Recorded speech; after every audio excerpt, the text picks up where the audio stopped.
राधा नाम की महिमा। एक बार एक संत जी किसी गांव के निकट आश्रम पर भागवत की साप्ताहिक कथा कर रहे थे। तीसरे दिन की भागवत में वह कथा करते हुए बताने लगे, अनेक प्रकार के लोग जो पाप कर्म करते हैं उन्हें अनेक प्रकार के नरकों में जाना पड़ता है, लेकिन एक उपाय है जिसके द्वारा नरक में जाने से बचा जा सकता है।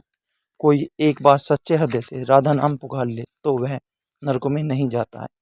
एक सेठ जी जो रोज सत्संग सुना करते थे, सत्संग समाप्ति के पश्चात वह संत जी के चरणों में आकर बड़े जोर से रोने लगे। संत जी ने कहा, अरे सेठ जी, क्यों रोते हो? तुम्हारा मन उदास क्यों है? सेठ जी ने रोते हुए कहने लगे, भगवान, आपकी कृपा से मुझे सब कुछ प्राप्त है, पर मेरे मन को एक बड़ी चिंता सताती है। संत जी कहने लगे, क्या, यह कौन सी चिंता है? सेठ जी कहने लगे, आज आपने भागवत कथा में नरकों का वर्णन किया और वर्णन करते हुए बताया कि जीव को अनेक पापों से नरकों की प्राप्ति होती है, लेकिन एक उपाय है जिसके द्वारा नरकों में जाने से बचा जा सकता है। तो प्रभु, मैं तो आपकी शरण में हूँ जो सत्संग सुनने आता हूँ। तो मेरे मन में तो यह विश्वास है, आप संतों की कृपा से, भागवत की कृपा से मेरा उद्धार तो हो ही जाएगा।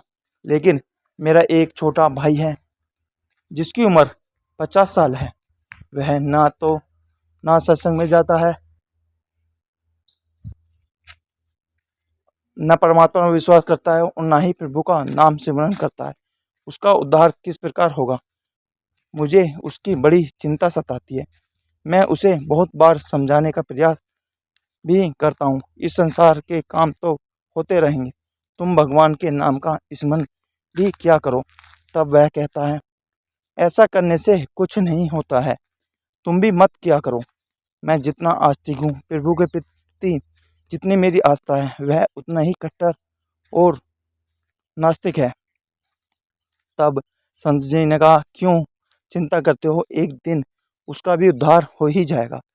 शेष जी रोते हुए कहने लगे, हे भगवान, उसका उद्धार कब होगा? आप जैसे महापुरुष हमारे गांव में आए हैं, मुझे तो आप पर ही यकीन है, आप ही उसका उद्धार करके जाएंगे। अब आप कैसे भी कृपा करें, मेरे घर आएं और एक बार तो उसके मुख से ही श्री राधा नाम का उच्चारण कराएं।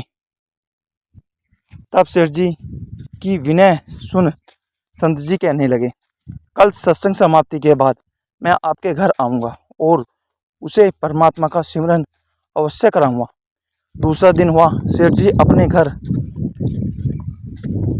गए, संत जी के आने का इंतजार करने लगे। आश्रम पर कथा की समाप्ति हुई। अब संत जी अपने वचन के अनुसार सेठ जी के घर पहुंचे। जैसे ही घर पर पहुंचे, सेठ जी ने बड़े श्रद्धा भाव से संतों का स्वागत किया। उन्होंने अपने भाई को बुलाकर कहा, संत जी आज हमारे घर पधारे हैं, उनका दर्शन कर लो। वह अंदर से बैठे बैठे कहने लगा, मुझे ना किसी संत से मिलना है और ना ही भगवान से मिलने की इच्छा है। तुम ही उनकी सेवा करो और तुम ही उनका पेट भरो। संत जी जब यह वचन सुने, सेठ जी रोते हुए कहने लगे, भगवान जी, देखा आपने, आपके सामने ही आपका अपमान कर रहा है। संत जी कहने लगे, सेठ जी चिंता ना कीजिए, सब कुछ अच्छा होगा। अब सेठ जी को दिलासा देते हुए संत जी पलंग से उतरे और उसके भाई के कक्ष में आ गए। उसके कंधों पर हाथ रखकर कहने लगे, और बताओ, आज तक कितना कमाया? संत जी को इस प्रकार अपने नज़दीक देखकर कहने लगा, अपना हाथ मेरे कंधों से हटाओ। मैं ना संतों को मानता हूँ, ना भगवान को मानता हूँ। लोग जितने आस्तिक होते हैं, मैं उतना ही कट्टर नास्तिक हूँ। मैं भगवान को नहीं मानने वाला हूँ। अब मेरे नज़दीक क्यों आए हैं? संत जी कहने लगे, मैं तो अपना काम करने आया हूँ। संतों का काम होता है लोगों का उद्धार करना। आज तुम्हारे उद्धार का कार्य मिला है तो अवश्य करके ही जाऊंगा। वे सेठ का भाई भी बड़ा कट्टर था। वह कहने लगा, आपको किसी का भी उद्धार करना है कर लीजिए, पर मेरा उद्धार आप नहीं कर सकते हैं। मैं कुछ भी नहीं करने वाला हूँ। सेठ के भाई को देखकर संत जी मुस्कुराकर कहने लगे, एक बार राधे राधे बोल दो। वह सेठ जी का भाई कहने लगा, मैं कुछ नहीं बोलूँगा। संत जी ने फिर कहा, राधे राधे बोल दो। वह कहने लगा, नहीं कहूँगा। फिर संत जी ने कहा, राधे राधे बोलो। वह कहने लगा, मैंने कहा ना, मैं नहीं बोलूँगा। तब संत जी ने पुनः सेठ जी के पास आए और कहने लगे, अब आपने मेरे ऊपर यह जिम्मा सौंपा है, तो अब मैं जैसा करूँगा आप बीच में नहीं आना। आप सारे परिवार वाले बाहर जाकर बैठ जाओ, जब तक मैं आपको बुलाऊं नहीं। एक भी परिवार वाला इस कक्ष में ना आए। अब इस प्रकार सेठ जी अपने परिवार सहित बाहर आकर बैठ गए। अब कक्ष में सिर्फ संत जी और सेठ जी का भाई था। संत जी ने पुनः प्रेम से कहा, अरे भैया, एक बार राधे राधे बोल दो। कहने लगा, मैंने आपसे मना किया ना, मैं नहीं कहता हूँ। ना भगवान को मानता हूँ, ना ना भगवान की बातें मानता हूँ। मैं कट्टर नास्तिक हूँ। संत जी पुनः उसे प्रेम से हंसते हुए कहने लगे, मैं अगर निश्चय कर लिया है, तुम्हारे मुख से राधा नाम सुनकर ही जाऊंगा, तो पक्का समझ लेना कि तुम्हारे मुख से राधा का नाम निकलेगा ही। वह कहने लगा, आप कितना भी प्रयास कर लो, मैं एक बार भी नाम नहीं लेने वाला हूँ। अब संत महापुरुष होते तो बड़े दयालु हैं, पर लीला मात्र उन्होंने ऐसा किया। उसे सेठ के भाई का हाथ पकड़ा और हाथ पकड़कर जोर से घुमाने लगे। 50 साल का वृद्ध अवस्था थी। संत भी वृद्ध थे, पर संतों के अंदर भक्ति का तेज होता है। उन्होंने जोर से उसके भाई का हाथ घुमाया, मरोड़ दिया। फिर कहने लगे, कहो राधे राधे। वह कहने लगा, नहीं कहूँगा। अब तो संत जी ने जोर से हाथ घुमाकर सेठ के भाई को जमीन पर पटक दिया और खुद उसके पेट पर चढ़कर बैठ गए। और संत जी फिर कहने लगे, बोलो राधे राधे। वह फिर कहने लगा, नहीं कहूँगा। अब तो संत जी ने उसके दोनों हाथ पकड़ उसके पैरों को दबा दिया और कहने लगे, कहो राधे राधे। अब ऐसी अवस्था में वह सोचने लगा कि यह संत मुझे मार देंगे। तब उसने बिना इच्छा के एक बार ऐसे ही कह दिया, राधे राधे। जैसे ही उसने राधे राधे कहा, संत जी ने उसके हाथ पैर खोल दिए। उस बंदे को छोड़कर बाहर आकर कहने लगे, सेठ जी, आपका कल्याण हो गया, आपके भाई का भी कल्याण हो गया। सेठ जी कहने लगे, अंदर में बहुत तेज आवाज आ रही थी। तब संत जी कहने लगे, अपने काम की ऐसा दिया था, आपने कहा वह नास्तिक है, कभी कुछ बोलना ही नहीं है। आज आपके भाई ने राधे राधे का नाम उच्चारण कर लिया है, इसका कल्याण हो गया है। अब मैं जा रहा हूँ, कल से पुनः मेरी कथा है। अब संत जी तो अपने स्थान पर लौट आए। सेठ का भाई जमीन से उठकर अपने भाई से कहने लगा, यह कैसे संत हैं, मुझसे झगड़ा करने आ गए हैं, मेरे ऊपर चढ़कर बैठ गए और कहने लगे, अगर राधे राधे का नाम उच्चारण नहीं करोगे तो मैं तुम्हारे ऊपर ऐसे बैठे रहूँगा। अब उसकी बात सुन सेठ जी तो हंसने लगे। वह हंसते हंसते हुए भगवान को धन्यवाद देते हुए कहने लगे, प्रभु, आपको संत भी बड़े दयालु हैं, खुद कष्ट सहकर भी लोगों का कल्याण करते हैं।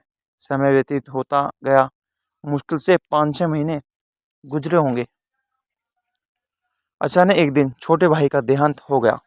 शरीर समाप्ति के पश्चात आत्मा शरीर से अलग हो जाती है। वह आत्मा ही ऊपर यमराज के पास जाकर सारे हिसाब किताब देती है। अब इस व्यक्ति का हिसाब किताब खोला गया। यमराज ने चित्रगुप्त से कहा, जो आज इंसान हमारे पास लाया गया है, इसका हिसाब क्या है? चित्रगुप्त कर्मों का हिसाब देखकर बताने लगा, हे भगवान, इसने अपने जीवन में कभी परमात्मा का नाम सिमरन नहीं किया है, सदा पाप ही पाप किए हैं, इसे तो सीधे नरक भेज दिया जाए। अभी यमराज के आदेश अनुसार जैसे ही उसे नरक भेजा जा रहा था, तभी चित्रगुप्त ने कहा, भगवान एक बात और है। यमराज जी ने कहा, कौन सी बात? चित्रगुप्त ने कहा, भगवान एक बार संतों के कहने पर इसने राधा नाम का उच्चारण किया था। अब एक बार राधा नाम का उच्चारण चित्रगुप्त ने कहा, भगवान एक बार संतों के कहने पर इसने राधा नाम का उच्चारण किया था। अब एक बार राधा नाम का उच्चारण। यमराज ने चित्रगुप्त से कहा, थोड़ी देर रुकें, इसका हिसाब किया जाएगा, इसके बाद ही इसे नरक में भेजा जाएगा। यमराज ने पुनः चित्रगुप्त से कहा, जल्दी से इसका हिसाब दिखाओ और कहीं इसने परमात्मा का नाम उच्चारण तो नहीं किया है। चित्रगुप्त ने फिर से पुनः सारा हिसाब देखा और देखकर कहने लगा, भगवान इसने एक बार जो नाम उच्चारण किया है वह संतों के डर से किया था, दिल से भी नहीं किया था, पर एक बार राधा नाम का उच्चारण किया है। जीवन पाप में, अब क्या किया जाए?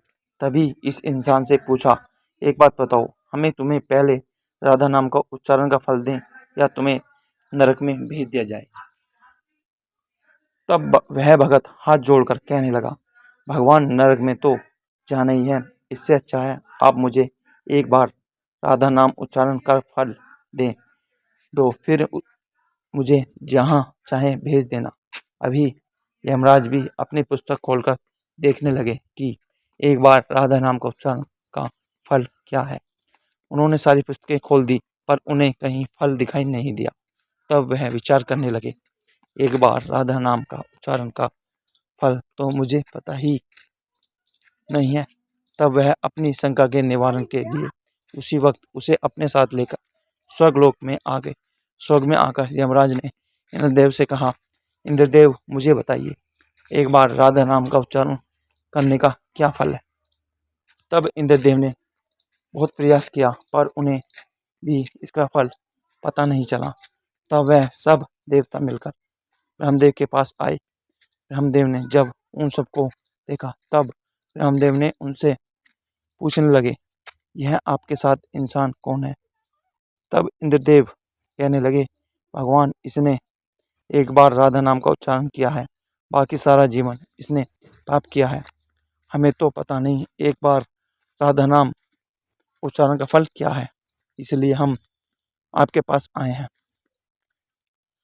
तब ब्रह्मा जी ने भी बड़ा प्रयास किया, राधा नाम उच्चारण का फल क्या है, अब उन्हें भी पता नहीं चला। तब वह ब्रह्मदेव कहने लगे, हमें सब मिलकर इसे अपने साथ लेकर भगवान शंकर जी के पास चलते हैं। तब वह भगवान शंकर जी के पास पहुँचे। भगवान शंकर जी से प्रार्थना कर कहने लगे, हे महादेव, इस इंसान ने सारा जीवन पाप किया है, बस एक बार संतों के कहने पर राधा नाम का उच्चारण किया है। अब आप बताइए, एक बार राधा नाम का उच्चारण का क्या फल मिलता है? तब महादेव जी ने बड़ा प्रयास किया, और वह भी राधा नाम की महिमा को बात नहीं बता सके। तब शंकर जी कहने लगे, अब हमें भगवान श्री कृष्ण के पास चलना पड़ेगा, क्योंकि वही राधा तत्व को जानते हैं। ऐसा सोचकर सब देवी देवता भगवान शंकर के साथ मिलकर उस इंसान की आत्मा को लेकर भगवान श्री कृष्ण के गोलोक धाम में पहुंचे। गोलोक धाम में भगवान श्री कृष्ण राधा जी के साथ अपने आसन पर विराजमान थे। भगवान श्री कृष्ण ने सब देवी देवताओं का सम्मान किया और उनसे पूछा, आज अचानक से आने का कारण क्या है? तब भगवान शंकर हाथ जोड़कर कहने लगे, हे भगवान, यह इंसान इसे धरती से लाया गया है, इसने अपने जीवन में अनेक पाप किए हैं, पर एक बार राधा नाम का उच्चारण किया था। यमराज जी पता न कर सके कि एक बार राधा नाम का उच्चारण का फल क्या है? अब आप बताइए, एक बार राधा नाम उच्चारण का क्या फल हो सकता है? जब इस प्रकार बातें चल रही थी, तब श्री कृष्ण के पास बैठी राधा रानी बड़े जोर से हंसने लगी। तब श्री कृष्ण ने कहा, हे राधिका, क्यों हंसती हो? तब राधिका कहने लगी, भगवान, यह सभी अभी तक राधा नाम का महत्व समझ नहीं सके हैं। तब भगवान शंकर जी कहने लगे हैं, हे महारानी, राधिका के नाम का क्या फल है? आप हमें बताइए ना। तब राधिका जी कहने लगी, महादेव, आप खुद सोचिए, इस व्यक्ति ने एक बार राधिका के नाम जपने से स्वर्गलोक की सैर करके आया, ब्रह्मदेव का ब्रह्मलोक में दर्शन करके आया, आपके महादेव लोक में आपको इसने दर्शन किया। आज एक बार उच्चारण के प्रभाव से यह आप सबको साथ लेकर हमारे गोलोक धाम में आया है, मेरे दर्शन और श्री कृष्ण का पूजन कर रहा है। इससे अधिक ज़्यादा नाम का और फल क्या होगा सकता है? जब राधिका जी ने इस प्रकार एक बार राधा नाम का पूरा महत्व बताया, तो यमराज कहने लगे, यह तो बड़ा अनंत फल है। जो व्यक्ति नरकों में जाने वाला था, वह एक बार उच्चारण से सब लोगों की यात्रा कर भगवान श्री कृष्ण और राधा रानी के चरणों में उपस्थित हो गया है। इससे अधिक फल और क्या हो सकता है? तभी फिर से यमराज कहने लगे, भगवान, क्या अब इसे नरकों में जाने की आवश्यकता नहीं है? तब श्री कृष्ण जी कहने लगे, धर्मराज, जिसने एक बार राधा जी के चरणों का दर्शन कर लिया हो, वह तो कभी नरक में जा ही नहीं सकता है। तब वह भगत जो वहां पर राधा रानी के दर्शन कर रहा था, वह कहने लगा, महारानी, मैं तो संतों के डर बहसकर आपका राधा नाम उच्चारण किया था, पर जो सच्चे हृदय से आपका नाम का उच्चारण करते हैं, उन्हें तो जीवन में कोई कष्ट नहीं होता है। वह तो नरकों की यात्रा में कभी निकले ही गए ही नहीं। मैं तो सीधा आपके चरणों में ही समा जाएंगे। तो इतना महत्व है एक बार राधा नाम के उच्चारण का, तो सच्चे हृदय से जो एक बार इस प्रकार राधे राधे श्याम राधे, तो राधे नाम का उच्चारण करते ही परमात्मा का साक्षात दर्शन हो जाता है। राधे राधे। अगर आपको वीडियो पसंद आई हो तो हमारे चैनल को सब्सक्राइब जरूर करें। जय श्री राधे राधे।